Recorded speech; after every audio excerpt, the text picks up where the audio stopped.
I know you don't scrimmage a lot this time of year. Was there anything that looked like a scrimmage today, or was that just yesterday for Andrew? Yeah, no scrimmage today. We had a practice, relatively light practice, but Wiggs went through everything. Really good review session on some of our offensive principles, and then some prep for tomorrow for sack defensively. And Wiggs is down there now getting shots up, but today's a lighter day for him coming off the scrimmage yesterday, and he'll be getting more work in the next few days. And performance staff is monitoring everything, and but he told me this morning he feels pretty good, and he's on a good track. Does Andrew need time with the other starters, Steph, Draymond, Clay, and how might you get that for him this time of year? Yeah, it's not going to happen, these next couple of games. He needs more time to prepare. Ideally, if we could finish in the top 6, we'd have a week or so to prepare, and there would be scrimmaging going on during that time, and Wiggs would be involved in that. But that's, we got to go earn that. We got to win these next 2 in order for that to happen, more than likely. So, otherwise, he's going to be working with our staff every day and just trying to continue to build up his stamina, and we'll go from there. How quickly was it decided that he wasn't going to play in Friday or Sunday's games? I talked to Rick yesterday, and after their assessment of Wiggs 2 or 3 days ago when he came back. And then the scrimmage yesterday, Rick told me, he said it would not be wise to put him out there for these, either of these games. So the decision was basically made yesterday. What will tell you that he's ready, like based on practices and like how he's conditioned? Like what things will tell you that Andrew is ready to play? Well, Rick is in charge of that. So it's more, who will tell me that, and then that's Rick, and that's what we trust him with. That's his job. He's the expert, we want to be very careful that we don't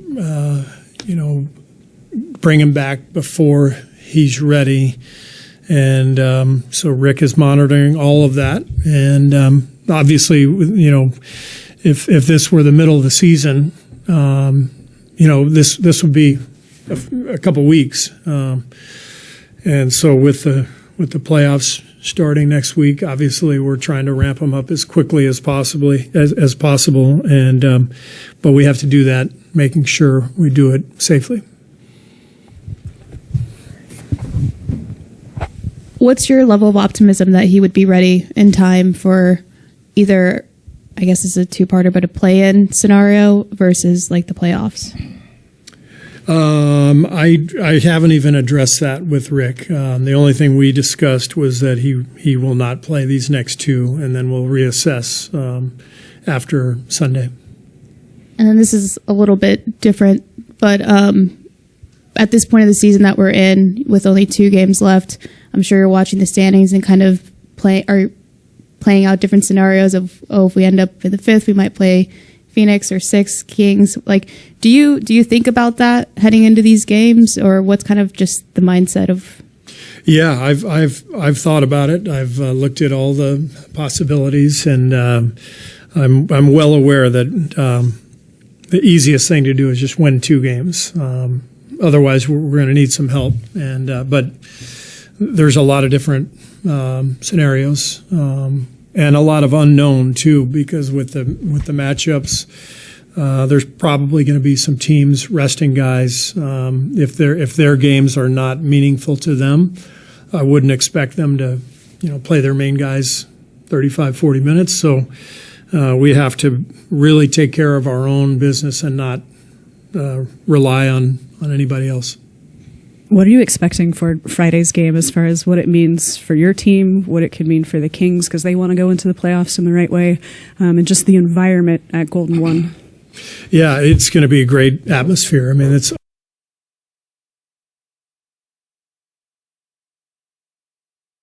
proud. The Kings have had a fantastic fan base for a long time, and the fact that they've won the division. They've had such a great year. And it's been a long drought, so the fans are super excited.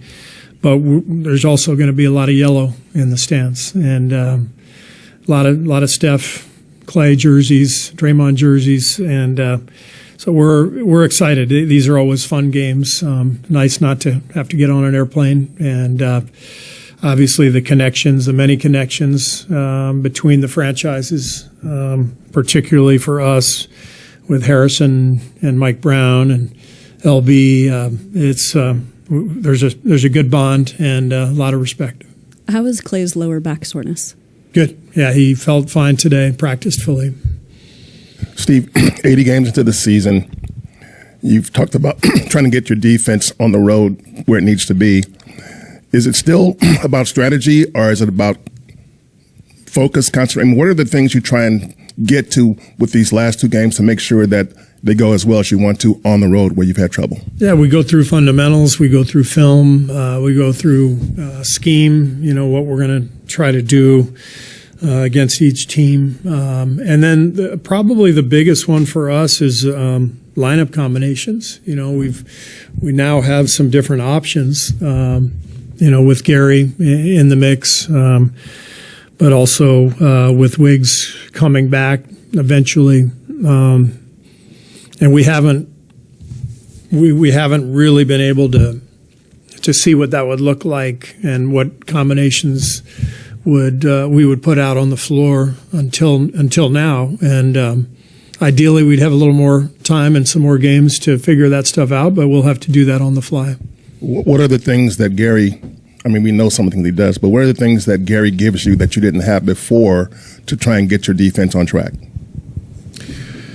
Well, I think Gary's a pretty unique player. I mean, he's obviously excellent on ball, but good off the ball too, and he generates turnovers and allows us to get more points in transition the way he plays defense. And then, you can throw him on a lot of different matchups. So he allows you to match up however you want. And, maybe that means moving Draymond to a different player in order to play center field because you can have Gary on this player or Dante on that player. But, the combinations always lead to a domino effect, and you try to accentuate what's possible and minimize the negatives that might come as well. Last thing is, you won games at home with defense, second half defense, especially at home, fourth quarter defense, and on the road it doesn't happen. But when you were winning championships, defense was obviously a big part of it, and people talked about the 3-point shooting and all of that. But as you as a coach, surely you always appreciated the defense, but is there an even higher level of importance or appreciation / for defensive basketball and how important it is to winning games, period? Or is that just the same? I think it's the same. I don't think we ever took it for granted. We had a top 10 defense, top 5 defense, pretty much these last 9 years, barring the one season, when we had all the injuries. So we've always been very proud of our defense and knew exactly what that defense was doing for us. I do think it's important to remember the league has changed dramatically. And, so you talk about our defenses 5, 6, 7 years ago. We weren't playing against teams that had 5 3-point shooters and, Shai Gilgeous-Alexander coming downhill. You started to see it. I think really, I think about the 2018 finals when Cleveland put LeBron on the ball and just put 4 shooters around him. And, that was one of the best defensive teams in the league that we had that year, and not a whole lot we could do. And so what's happened now is league-wide, everybody's putting 5 shooters, 4 shooters, dynamic ball handlers who can get downhill, get to the rim. So defense is just a lot harder now. When you compare this defense to past defenses, I think you have to factor that in. Which brings me to the team you will play tomorrow night. They've been at or near the top on offense all year long. What are the challenges that they pose?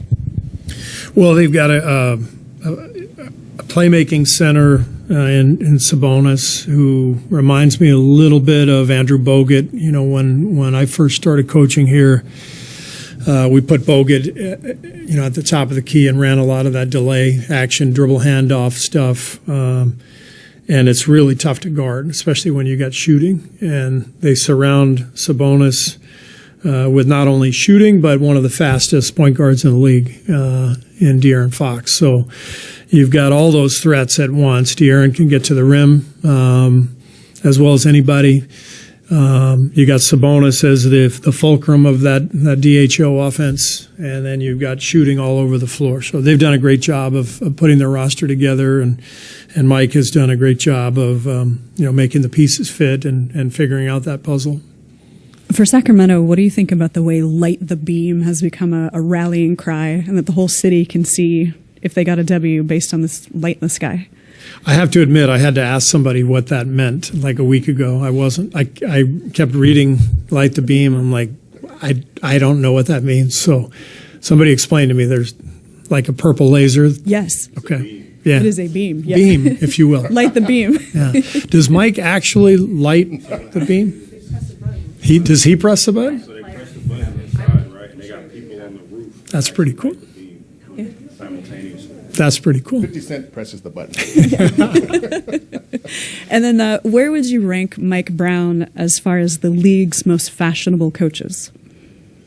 Where he thinks he ranks or where he actually ranks? Both. Both. I'm just glad he's a head coach now because I know he's more able to afford the shoes that he purchases for his nightly outfits. So no, we always had a lot of fun with Mike and his fashionable ways. We gave him a lot of crap about it, and he's as you well know, Mike is a favorite around here, and amazing guy. He's had a great season. I think it's almost a foregone conclusion he'll be coach of the year this year, and I might step on his shoe at the end of the game just to get a smudge on there because I know how much that would bother him. Did you see Ann Killian's tweet today about Light the Beam? She goes, the Kings and Warriors on Friday night, it's Light the Beam against Flip the Switch. Against what? Flip the switch? That's pretty good. I thought that was pretty cool.